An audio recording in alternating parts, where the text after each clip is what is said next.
I am going to show you in this clip how we can configure the router through our laptops directly.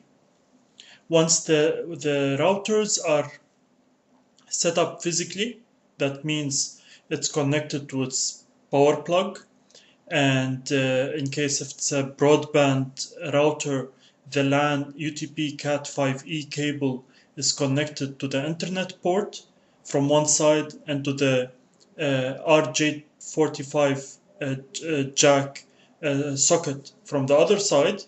And in case if it's a DSL router, it's connected using the RJ11 jack, which is the phone line. Once this physical setup is done, we need to configure the router. Now, in all the routers, in different brands of the routers, it comes with a CD that you can use directly as a wizard, which it's just like a steps that you need to follow in order to configure this router.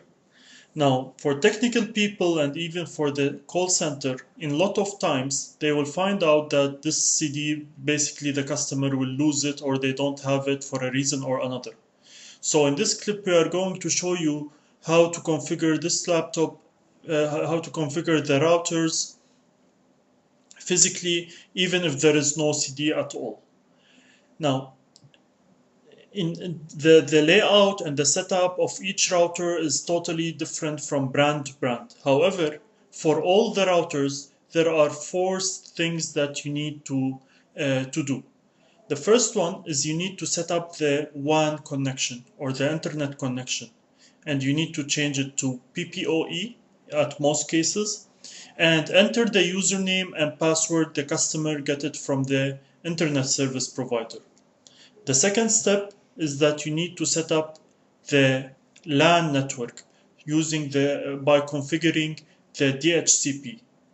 And the third step is that we need to set up the SSID, which is the name of the wireless that's appear on the wireless list, and enter a passphrase for that.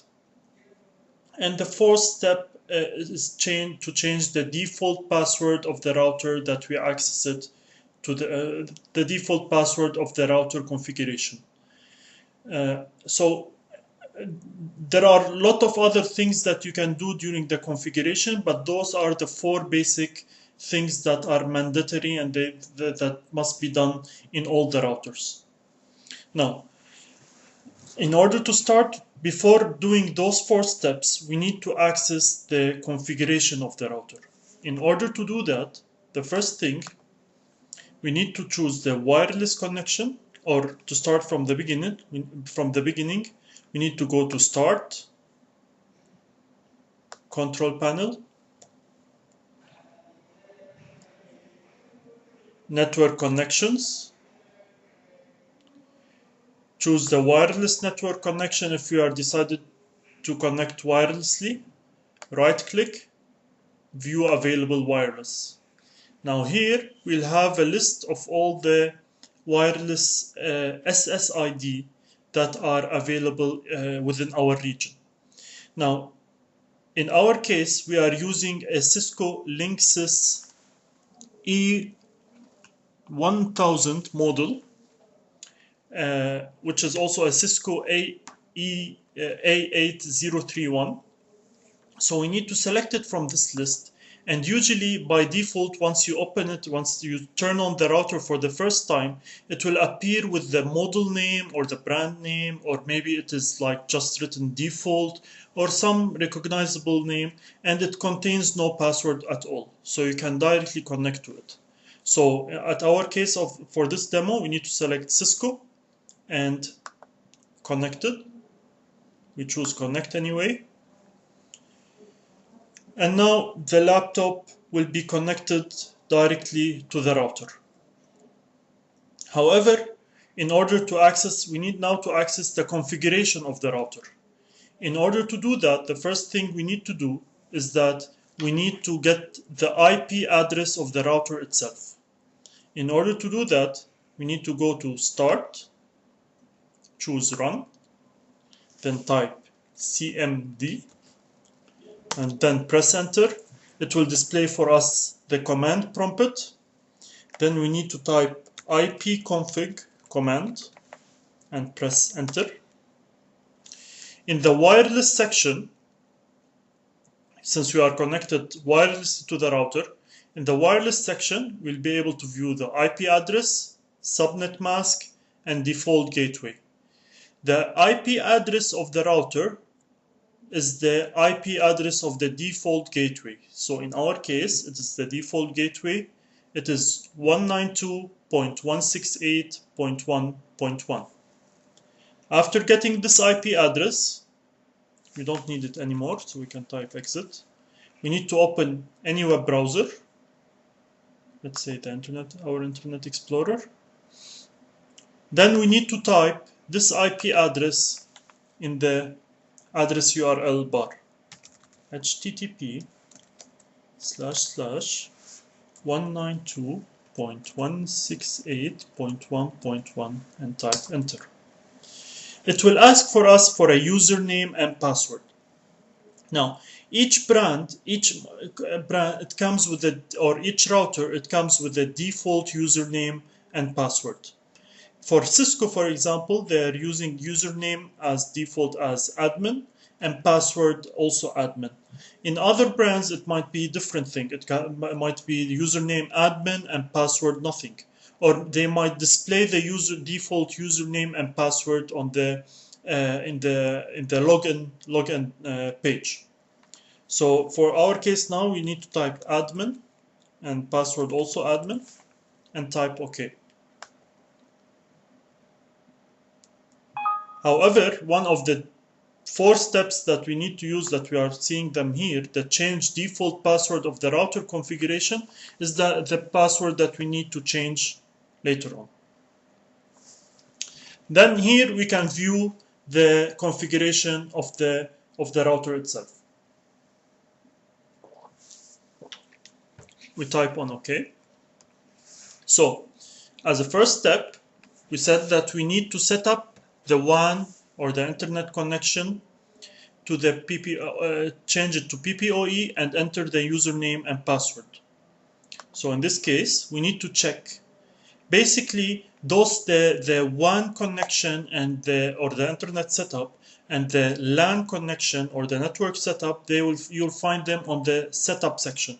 However, in different brands or in different models of the routers, it could be something else, but the concept will be the same. So in our case now, in the internet setup, we need to choose the internet connection type, which is, we said it should be PPPoE. Maybe I mix that sometimes, instead of saying triple P's OE, I'm saying double P's OE. However, it is PPPoE. It's the type of connection that will allow us to connect to the internet. And here we need to put the username and password provided by the internet service provider. Let's say, for example, in our case here, it should be, the username could be, for example, mbitar, and the password could be. However, we cannot just just create any username and password. We should get it directly from the internet service provider once we register for the internet. Then we type on then we don't have to forget that we always have to save the settings.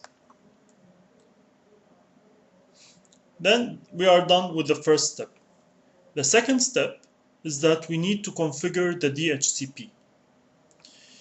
So in the network setup, we need to choose the DHCP server settings, and we make sure that it's enabled. Then we need to put the maximum number of users that are allowed to be connected to the internet. So let's say, for example, we want a maximum number of users to be 200. Then we type on 200, and then we save the settings.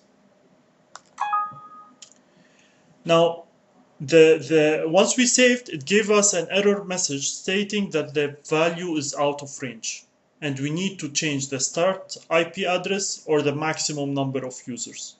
In purpose, actually, I did this mistake to give you the clear idea.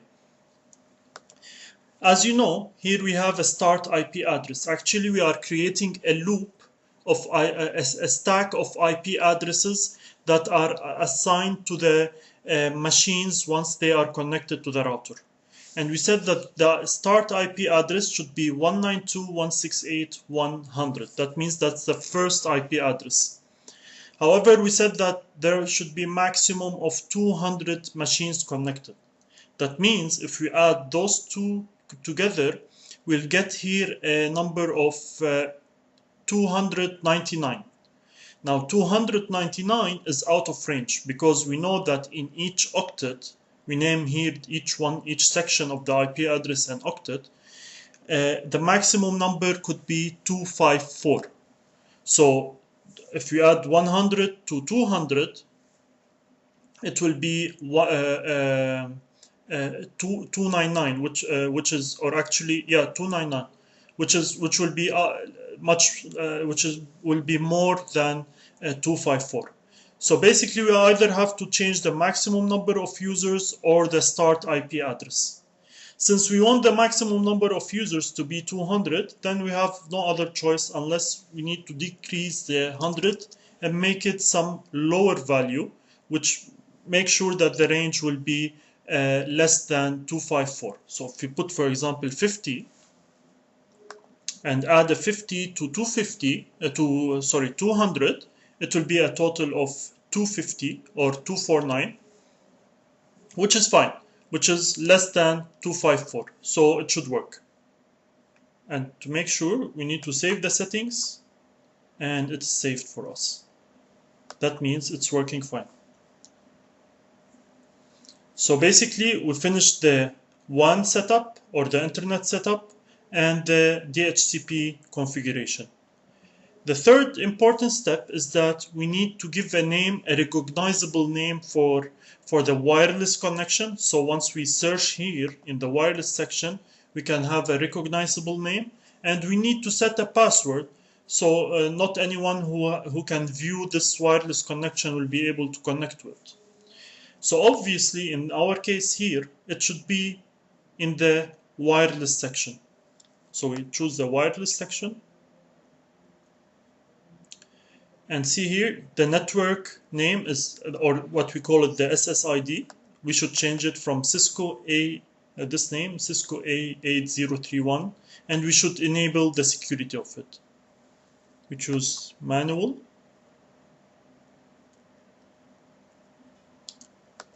And that's where we need to change the SSID. We can give it any recognizable name. Let's say Service Academy.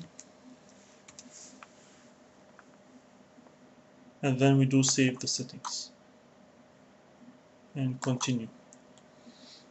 Now after the saving the settings, after a while, it will disconnect us from the wireless connection here, because the Cisco A8031, I guess, yeah, it will not be available anymore. So you see, we are disconnected. So if we refresh the list,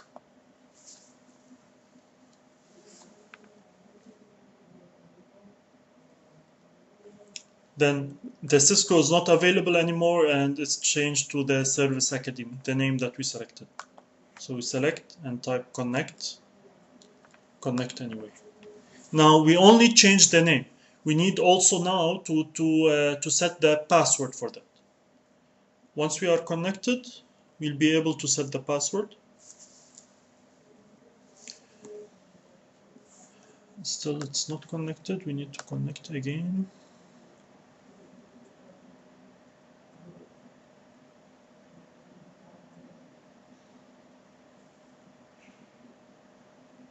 Okay, now we are connected. So in order to change the password, we still need to be in the wireless section, because we are still talking about the wireless. And definitely, since we are talking about passwords and security, it will be in the wireless security section. It is disabled. Now here we'll have a list of all the type of encryptions that are used wirelessly. However, the most famous one are WPA and WEP. However, it's always advisable to use WPA because it has a stronger encryption than WEP. And you can choose any one, which is maybe it's better to choose the mixed mode or the WPA2 personal. Let's choose the mixed mode. And here we enter the passphrase that we would like to choose. Let's say 1, 2, 3, 4. And then we save the settings again. Now again, once we save the settings, after a while, we should again be disconnected from the wireless section because definitely we are not authenticated to use the password. As you can see, now we are disconnected again. So we need again to select it, type on connect, and it should ask us for a username and password.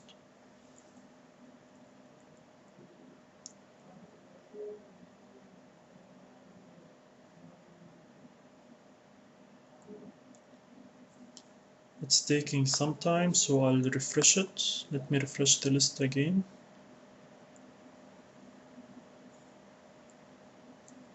Select, connect, and it's asking for the network key or the password or the passphrase that we set, which is 1, 2, 3, 4 till 9 and then 0.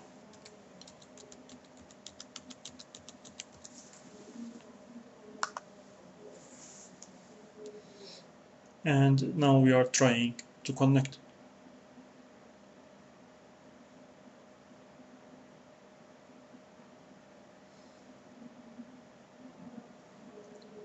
Our laptop is trying to connect to the router.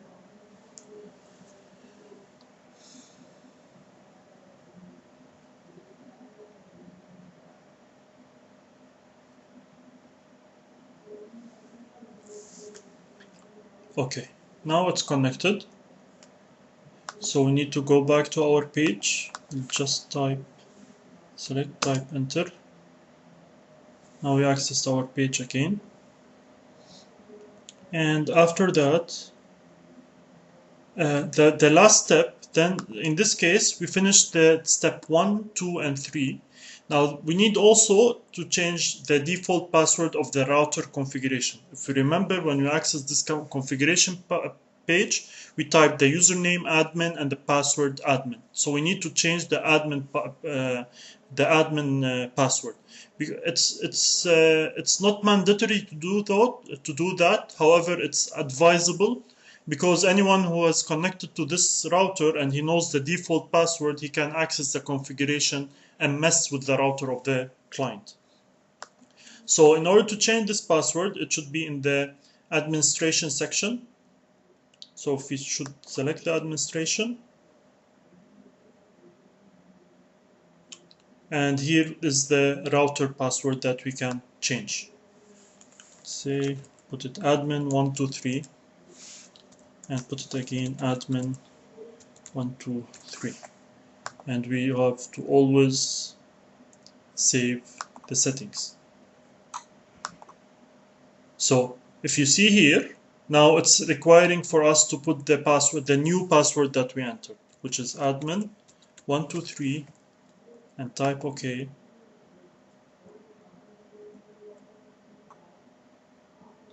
And it is done for us. So those are the 4 basic steps that are mandatory to configure while setting up routers at the customer place. Thank you. In this clip, I am going to show you how to use the Nero Media Home 4 software in order to be able to share our media content on the PC directly to our smart TV. So in this clip, we are going to see how to work on it from the computer side. Now, in every smart TV, it comes with the CD that you need to install it at the laptop that contains or the PC that contains the media content, or you can access Nero website and download the software for a trial 30 days trial period. Now, in case you install the software. It's just a wizard that you need to follow. Press next, next, and do the installation. It's direct, straightforward. After that, you need to run the software. In my case, I need to go to my computer, drive C, program files,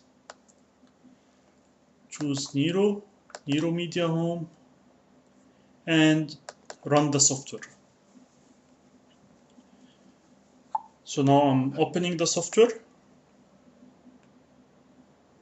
It's opened here in the taskbar. I need to double click it, and that's how the software, my software, looks like. Now, before sharing any content, I should, in the share section, I should select the folders that contain the media content and that I would like to share them on my smart TV. In order to do that, in the share section, I need to click on add, and from here, from the browse for folder, I'll select the folders that contain the media contents. Let's say now in my case, it is in the trainings. I'm just looking for the folder. Okay, let's say it is actually the demo start. Okay, and that's the folder, and I type on okay. It's telling me it already exists. Okay, that's fine. And now it's added in one of those in this link. After that, the important thing is that I need to press on the start server. So once I press on the start server, I will have once I press on the start server, it will show me that the server is running. That means everything is okay. Now, every machine, if my laptop is connected in the same network that my smart TV is connected to it, I will be able to view the name of my machine on the smart share card on the smart TV itself. So I need to go to the smart share card, and I should be able to view my machine name, and there I can select the media contents that I would like to select from the shared folders that are available. However, also I can view here, if I go to the devices section, here you can find the devices that are connected in my network and they are active. So those are the devices that are connected to my network, and they have they are running the Nero Media Home software, and I can share my media contents with them. So if my TV is connected to the same network, I'll be able also to view it in this section. And in the status section, I will be able to view some statistics about once I select the media content from the TV, I'll be able to view that the certain media content is being sent to the smart TV with the name so and so and with the IP address, whatever it is. So that's how easy it is to use the Nero Media Home software. Thank you. In this clip, I'm going to show you how to use the Plex software in order to be able to use the media link option on our smart TV. The reason for using the Plex software is that we can share our media content on the PC directly to the smart TV. The Plex software is for free, and we can directly download it from the internet. In order to do that, we need to go to the website, which is http www sorry it is http www.plexapp.com. So we need to go to the plexapp.com,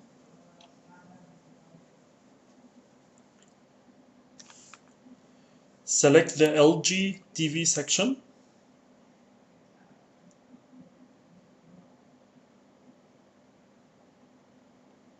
Then here we can view some details about the software. If we go to the download, we choose which operating system we are using, and we can start downloading. Or no, usually we need to choose the language also. Press on download.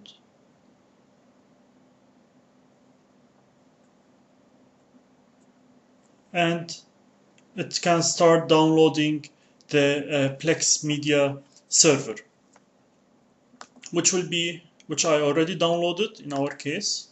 So I don't need this anymore. It's this software, and I need to run it after the download is done, and it will take me to a wizard where I need to install the Plex media server.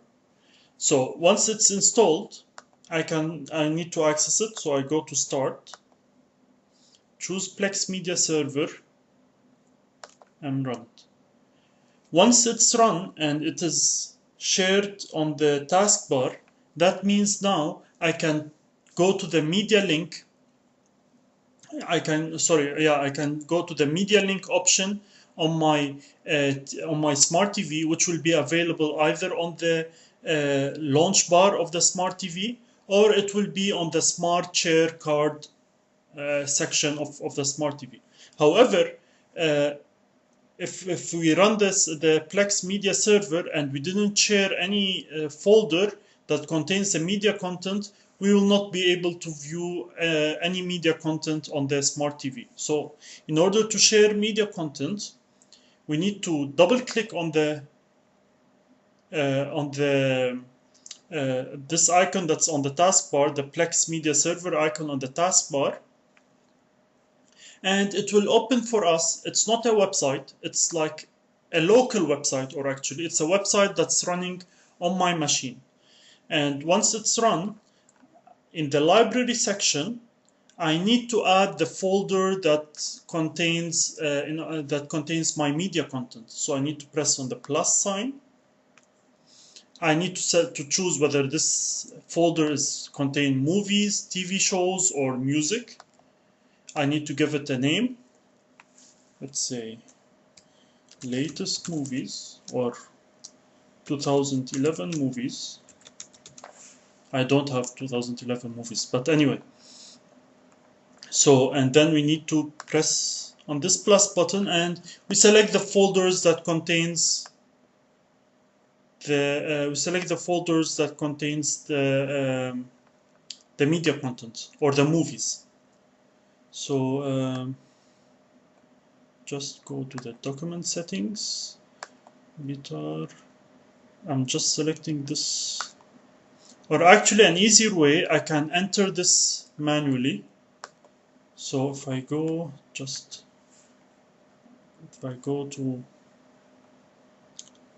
let's say, to the trainings, and then I select products, smart TV. I have those movies that I would like to view them. So I'll take this link, copy, and then I'll paste it here, which I believe it was easier. Then type OK.